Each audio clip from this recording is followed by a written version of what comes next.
ربط سورہ کلام بالملک. پہلی سورت میں منکرین توحید کا شکوہ تھا، اس میں منکرین رسالت کا شکوہ ہے. نیز منکرین کی مداحنت کے بارے میں پیشکش کو ٹھکرا دیا گیا. مداحنت یہ کہ حضور کو کہتے تھے کہ آپ کچھ ڈھیلے ہو جائیں. کیا ڈھیلے ہو جائیں، صاف صاف بات نہ کریں، گول مول بات کریں. کیا یوں کہیں کہ اللہ تعالیٰ تو جی خالق ہیں، مالک ہیں، متصرف ہیں، لیکن کچھ نہ کچھ اختیار ان کو بھی دیے ہوئے ہیں. چلو چھوٹی چھوٹی حاجتیں یہ بھی پوری کر لیتے، ہیری پیری نہیں. ہیری پیری یہ مداحنت ہے. خلاصہ شواہد: تسلی خاتم الانبیاء، زجر منکرین، دعوی صورت، ازواج اشارات، تعلق انتہا و ابتدا. نون والقلم مما یسطرون، بیان شواہد لکھو جی. قسم ہے قلم کی اور ان مضامین کی جن کو اہل قلم لکھتے ہیں. قسم ہے قلم کی اور ان مضامین کی جن کو اہل قلم لکھتے ہیں. یہ تو قسم ہوئی نا، جواب قسم. ما انت بنعمت ربک مجنون، جواب قسم ہے. اور تسلی خاتم الانبیاء بھی ہے. نہیں تو بفضل خدا، بنعمت ربک کا معنی لکھو بفضل خدا.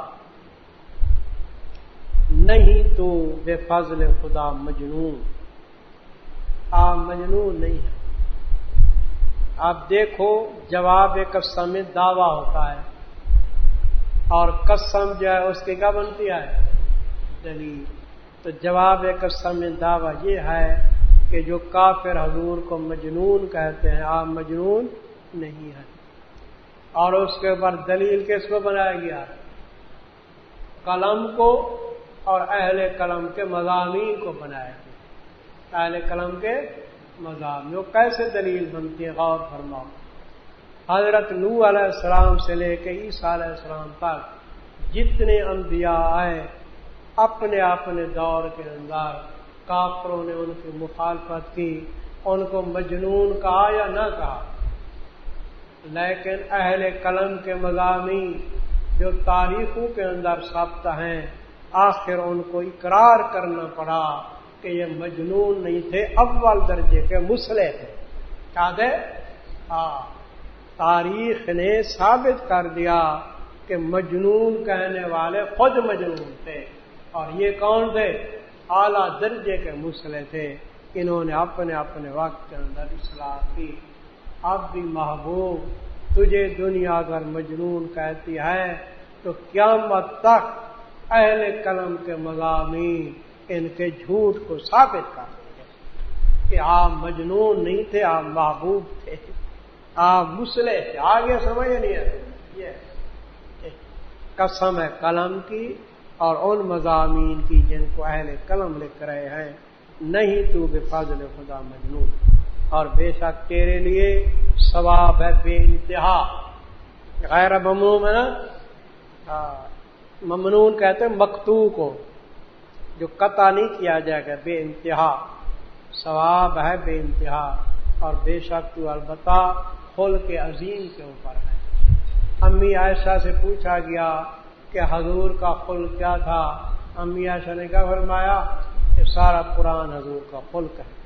پاس تبصر و زجر ہے. پاس ان قریب آپ بھی دیکھ لیں گے اور یہ بھی دیکھ لیں گے، تاریخ بتا دے گی کہ بے ایکم المفتون، یہ باضابطہ ہے کہ تم میں سے کون تھا مجنون. با کا معنی نہیں کرنا، پتہ چل جائے گا کہ تم میں سے کون مجنون تھا.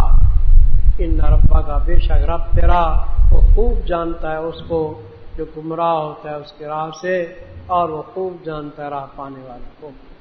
فلا تطع المکذبین، یہ تفریح ہے ماقبت ہے. یہ مکذب ہیں، جھوٹے ہیں. آپ ان کا کہا نہ مانے، نہ ان کی باتوں سے آپ غمگین، نہ اطاعت کے مکذبین کی. ودو لو تدہنوا، دعوی صورت ہے. مشرکین آئے تھے نا حضرت کی خدمت میں، اب کیا آپ کچھ ڈھیلے پڑ جائیں نا، کیا ہم بھی تیرے معبود کو مانتے ہیں، خالق مالک رازق، تو بھی ہمارے معبودوں کے متعلق کوئی تھوڑی موڑی بات مان لے، ڈھیلا ہو جائے۔ ٹھیک ہے ڈھیلا ہونا، ٹھیک ہے۔ ودو لو تو دہنو فیو دہنو، وہ چاہتے ہیں کہ ان لو مستری ہے بمانے ان، یہ کہ ڈھیلا ہو جا تو، فیو دہنون، وہ بھی کیا ہو جائیں گے، ڈھیلے ہو جائیں گے، تیری مخالفت نہیں کریں گے، لیکن آپ نے ڈھیلا نہیں ہونا۔ ولا تطع اللہ، اللہ یہ زجر خاص ہے۔ تفاسیر کے اندر بعض حضرات نے لکھا ہے کہ یہ ولید بن مغیرہ کے بارے میں ہے آیا، لیکن محققین کہتے ہیں اس کو مبہم رکھ دو، چاہے ولید بن مغیرہ ہو چاہے کوئی اور کافر ہو، ایسے سمجھتا۔ بہت سے کافر ہیں ان کے اندر یہ اوصاف پائے جاتے ہیں، علامتیں پائی جاتی ہیں، سمجھے، یہ زجر خاص ہے۔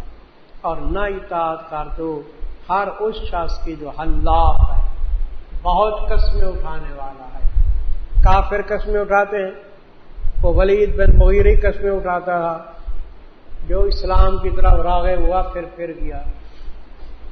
میرے پاس ایک غیر مقلد ہے، میرے دوست ہیں وہاں ظاہر پیر میں، وہ کہنے لگے مولوی صاحب ہمارا عالم آیا ہے، اس نے قرآن ہاتھ میں اٹھا لیا اور کہنے لگا قرآن میرے ہاتھ میں قسم اٹھاتا ہوں کہ رفع یدین کے بغیر نماز نہیں ہوتی۔ اندازہ کرو، رفع یدین فرض ہے کیا؟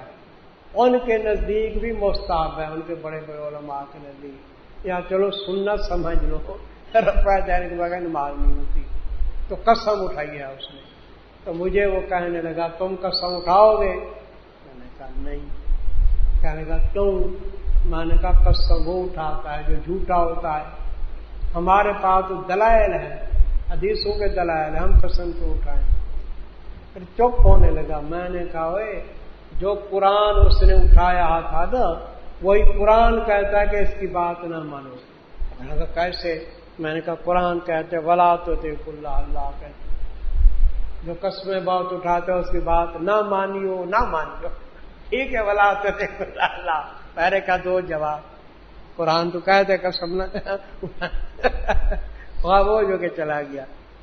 بہت قسمیں اٹھاتا ہے، ذلیل ہے، اس کے نمبر دیتے جاؤ تو تمہاری مرضی، نمبر دیتے جاؤ۔ نمبر 2 حمازن، عیب لگانے والا ہوتا ہے لوگوں کے اوپر۔ نمبر 3 آ گیا مشاء بنمیم، چلنے والا آتا ہے ساتھ چگلی کے، چغل خور ہے۔ یہ نمبر کتنی ہو گیا جی؟ 4 مناع للخیر، نیکی سے روکنے والا ہے۔ نمبر 5 معتدن، حد سے بڑھنے والا۔ نمبر 6 اسیم، گناہ گار۔ نمبر 7 اتل، سخت مزاج۔ نمبر کیا ہے جی؟ 8 بعد اس کے زنیم، حرام زادہ۔ نمبر کتنی جی؟ کتنی؟ 9 آ گئے۔ 9 اس کی علامتیں بیان کی گئیں۔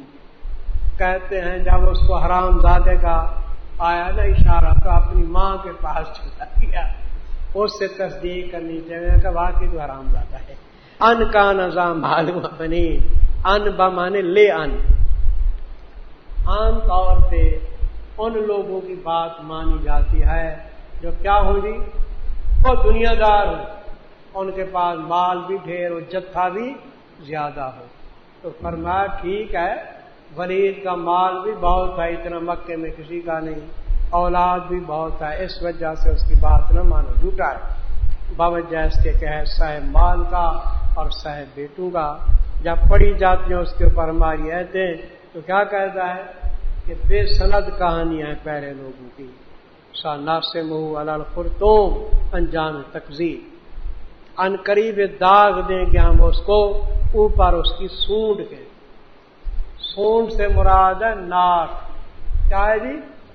کوئی ناک، یہ ناک، اس کو سونڈ کہا گیا۔ ہم اس کی سونڈ کے اوپر کیا داغ دیں گے، جیوے آدمی کے فلانے کا ناک کاٹ دیں گے، کہتے ہیں نہیں ناک کاٹ دیں گے، سمجھے؟ تو باقی رہا کا ناک اس کا کاٹا گیا نہ کاٹا گیا، یہ آخرت میں کاٹا جائے گا۔ جب آئے گا نا اس کا ناک کاٹ کے دکھا دیں گے، ان قریب داغ دیں گے اس کے اوپر سون کے۔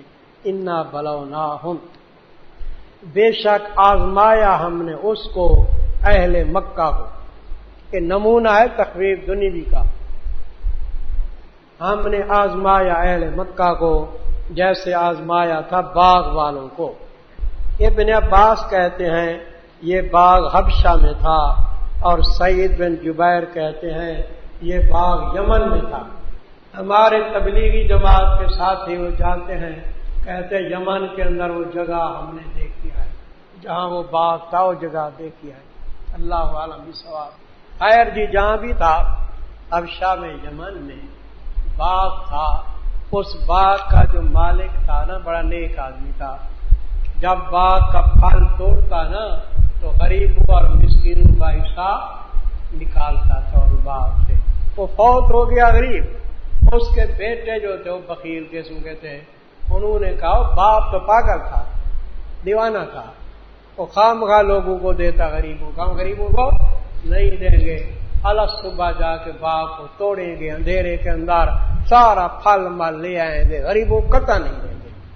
اب یہ انہوں نے کیا مشورہ، انشاءاللہ کا لفظ بھی نہیں کہا، خدا کی قدرت باغ پہ کہا گئی، اور رات کو کیا آ گئی، آفت آ گئی، آگ بگولا آیا، سارا جل گیا، تباہ ہو گیا۔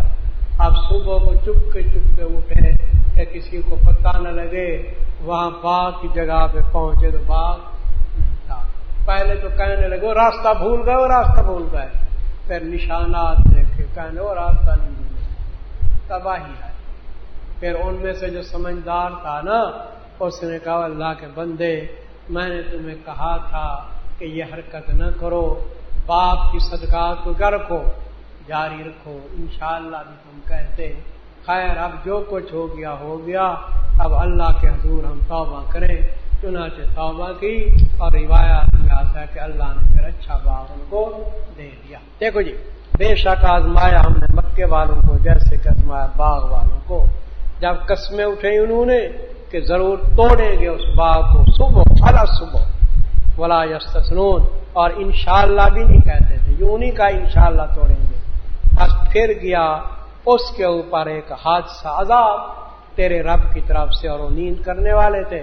بس ہو گیا باغ مثل کٹے ہوئے کھیت کے، جیسے کھیت کو کٹ کے رکھ دیتے ہیں نا، ایسے تباہ۔ فتنادى مصبحين، وہ باغ تو وہاں تباہ ہوا، اب یہ گھر سے اٹھے، اب جا رہے ہیں۔ بس پکارا ایک دوسرے کو، کیا صبح کرنے والے، ہاں وہ کھانا، وہ جامع، وہ بندے کا فلانا، چلو باغ توڑے صبح، لوگوں کا پتہ نہ چلے۔ انیک دو یہ کہ صبح کرو، اوپر کھیت اپنے کے، معلوم ہوتا ہے کہ باغ بھی تھا، ساتھ کیا تھا، وہ کھیت بھی تھا۔ اگر ہو تم پھل توڑنے والے، پن ترکو، وہ چلے، اور وہ چپ کے باتیں کرتے تھے کہ کسی کو پتہ نہ چلے، یہ کہ نہ داخل ہو اس باغ کے اوپر آج کے دن تم پہ کوئی مسکین۔ اور صبح کی انہوں نے اوپر بخل کے قدرت رکھنے والے اپنے گمان کے اندر، پر جب دیکھا باغ کو تو کہنے لگے شروع میں کہ ہم راہ بھولنے والے ہیں۔ پھر تحقیق کے بعد کیا کہا، بلکہ ہم مکمل ہی بے نصیب ہیں۔ کالا اوسطہم، خیر الامور اوسط وہاں ہوتا ہے نا، یا اوسط میں سمجھدار، کہا ان میں سے سمجھدار نے، کیا نہ کہا تھا میں نے تم کو، لولا تسبحون، کیوں نہیں پاکی بیان کرتے تم۔ آج پاکی کے اندر وہ انشاءاللہ بھی آ گیا، ٹھیک ہے نا، کہ اللہ کی خاطر کیا خیرات کرو، یہ بھی عبادت ہے نہیں، اور جیسے تسبیح تعلیم عبادت، یہ بھی عبادت ہے خیرات کرنی۔ اب ان کو پتہ چلا، قالوا سبحان ربنا، آپ توبہ کر رہے ہیں، پاک ہے رب ہمارا، واقعی ہم ظالم ہیں۔ پس متوجہ ہوا بعض ان کا اوپر بعض کے، ایک دوسرے کو ملامت کرنے لگے، کہنے لگے ہے ہماری بربادی، واقعی ہم تھے حد سے نکلنے والے، اب توبہ ہماری، امید ہے رب ہمارا یہ کہ بدلے میں دے ہم کو بہتر بات سے، بے شک ہم اپنے رب کی طرف رجوع کرنے والے ہیں۔ کذالک العذاب، اب مکے والوں کو کہا دیکھا اسی طرح عذاب آتے ہیں، تمہارے اوپر بھی آ سکتا ہے، عذاب آخرت کا بڑا ہے، لو کانوا یعلمون اگر جانے۔ تو روایات میں ہم کو باغ مل گیا ہو۔ ان للمتقین، تخویف کے بعد اب بشارت ہے، بے شک متقین کے لیے نزدیک رب اپنے کے جنات نہیں۔ وہ باغ تو فانی تھا نا، اور متقین کو کیسے باغ ملیں گے؟ باقی باغ ہے نعمتوں کے۔ افنجعل المسلمین زجر ہے، کیا پس کریں گے ہم مسلمانوں کو مجرمین کی طرح؟ وہ کہتے تھے جی جیسے ہم عیش کے اندر ہیں نا، قیامت کے دن بھی ہم بہشت میں ہوں گے۔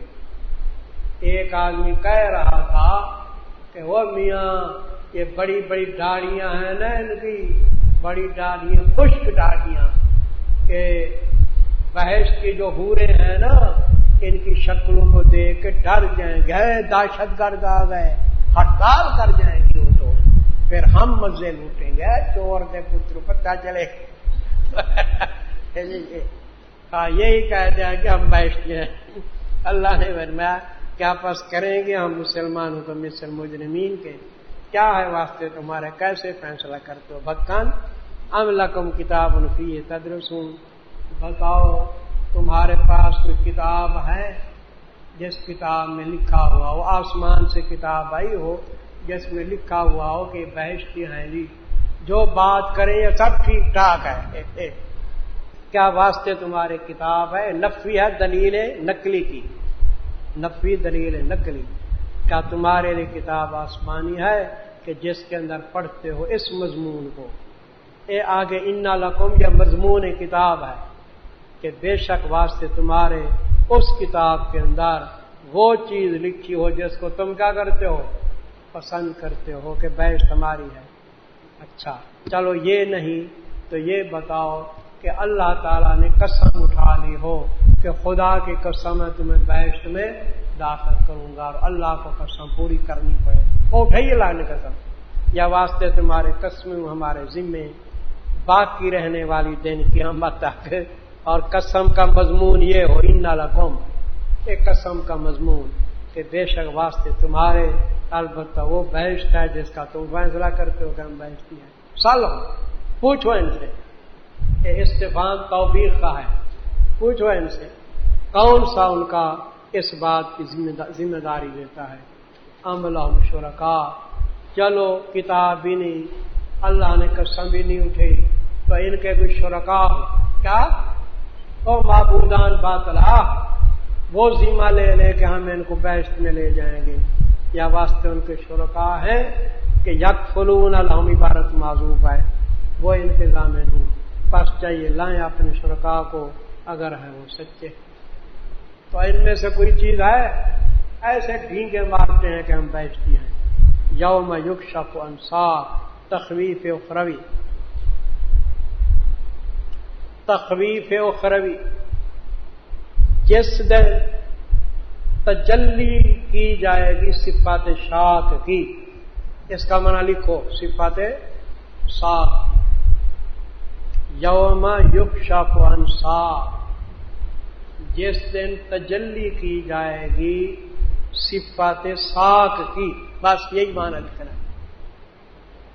ہے، لکھ لیا جس دن تجلی کی جائے گی صفات ساق کی۔ یوں معنی نہ کرنا کہ جس دن کھولی جائے گی پنڈلی، اور خدا کی پنڈلی ہے کہ کھولی جائے گی نا، صفات ساق کی تجلی ہوگی۔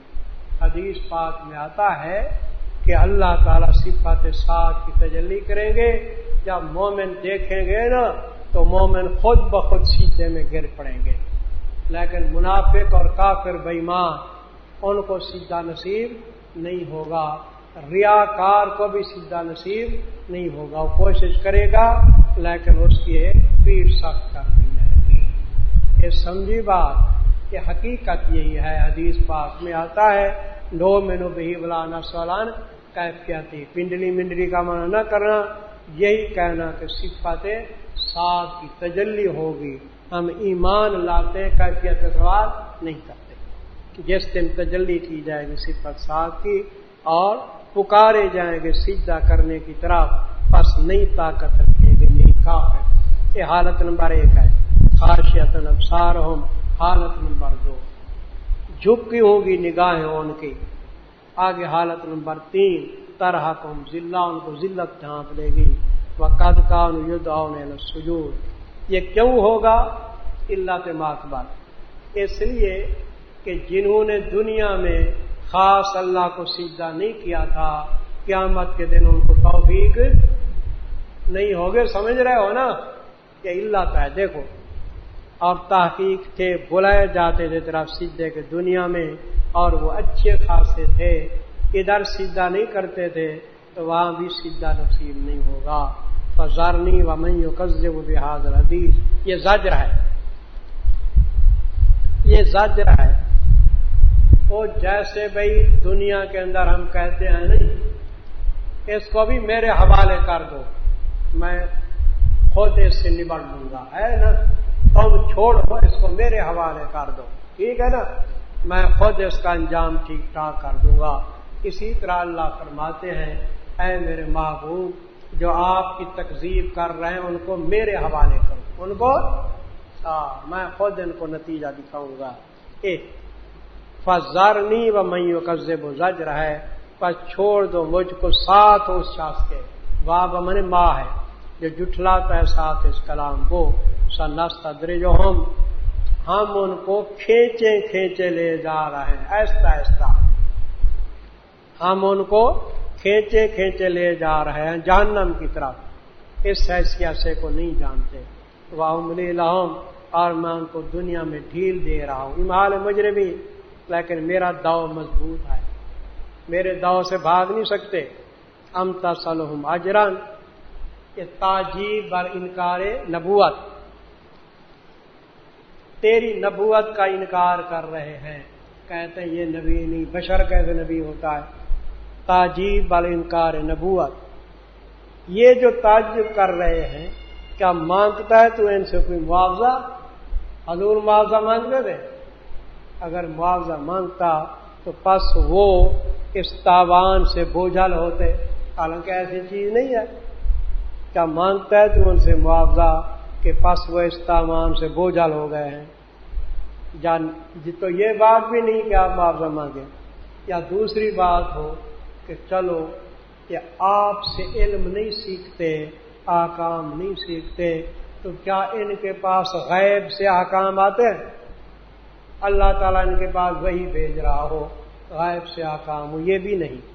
یا نزدیک ان کے غیب کہہ میں پاؤ لکھتے ہوں، یہ چیز بھی نہیں ہے. تو فاصبر، تسلی. جب یہ چیز نہیں تو خام خواہ ان کی تکذیب ایک اناد اور ضد کی بنا پہ ہے، تسلی ہے حضور کو.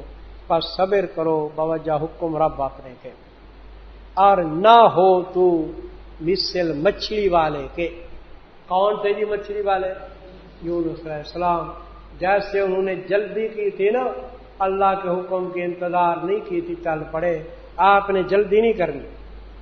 اذ نادا و مخزوم، جب کہ پکارا اس نے درا حالے کے غم کا بھرا ہوا تھا. یونس علیہ السلام، ہم نے اس کی دعا قبول کی، نجات دے دی. اور اگر نہ سنبھالتا اس کو احسان اس کے رب کا تو البتہ پھینکا جاتا چٹیال میدان میں، اس حال میں کہ وہ مذموم ہوتا. مذموم کا مطلب برا نا، ملامت کیا ہوا ہوتا. کیا یعنی اپنے آپ کو ملامت کرتے. بھائی یونس علیہ السلام میدان میں پھینکے گئے یا نہیں؟ لیکن اللہ نے کیا کیا؟ کرم کیا، اوپر کدو کا درخت اگا دیا اور بکری مقرر کر دی، دودھ پیتے تھے، حفاظت کی، پھر قوم کی طرف بھیج دیا. یہ اللہ کا کیا تھا؟ فضل تھا. اگر اللہ کا فضل نہ ہوتا تو وہاں ہی پڑے رہتے، وہاں فوت ہو جاتے. اپنے آپ کو ملامت کرتے، یہ ملامت کیا ہوا کہ من اپنے آپ کو ملامت کرتے. لیکن فجتباہ ہو، برگزیدہ کیا اس کو رب نے، اور کیا اس کو من الصالحین، کامل نیکوں میں سے. وَإِن يَكَادُ الَّذِينَ كَفَرُوا لَيُزْلِقُونَكَ، یہ زجر ہے، زجر ہے. اور اس کا تعلق ابتدا کے ساتھ بھی ہے. ابتدا میں کہا تھا حضور کو کیا کہتے تھے؟ اور مجنون کہتے تھے نا. تو اب فرمایا کہ تحقیق قریب ہیں کافر لوگ کہ البتہ پھسلا دیں تو اس کو اپنی نگاہوں کے ساتھ۔ حضور جب قرآن پڑھتے تھے نا تو میری طرف دیکھو، کافر حضور کو ایسے گھور گھور کے دیکھتے تھے غصے والی نگاہوں سے، تو فرمایا غصے والی نگاہوں سے دیکھتے ہیں، جیسے کوئی آدمی دیکھے تو اگلا کہتا ہے کھا جائے گا کیا تم مجھ کو؟ تو اللہ بھی فرما رہے ہیں کہ میرے محبوب کو غصے کی نگاہوں سے دیکھتے ہیں، جیسے حضور کو پھسلا کے مار دیتے ہیں، نمبر 1۔ یا نمبر 2 یہ ہے کہ کافروں کے اندر بعض تھے نظر بد لگانے والے، کون؟ تو ان کو لے آتے تھے کہ تم اس کو کیا لگاؤ، نظر بد لگاؤ، نظر لگے تو یہ مر جائے گا، نظر ہوتی ہے نہیں، تو انہوں نے بھی خوب زور لگایا کاکی نہ اور تاکہ قریب ہے کافر کہ البتہ پھسلا دیں تو اس کو اپنی نگاہوں کے ساتھ جب سنتے ہیں قرآن کو اور کہتے ہیں کہ یہ کیا ہے جی، مجنون ہے، حالانکہ نہیں قرآن مگر نصیحت ہے سارے جہان کے لیے۔ بھائی ابتدا میں مجنون کا آدھا نہیں، اب آخر مجنون ہے، تو آخر اور ابتدا کا تعلق ہو گیا آپس میں۔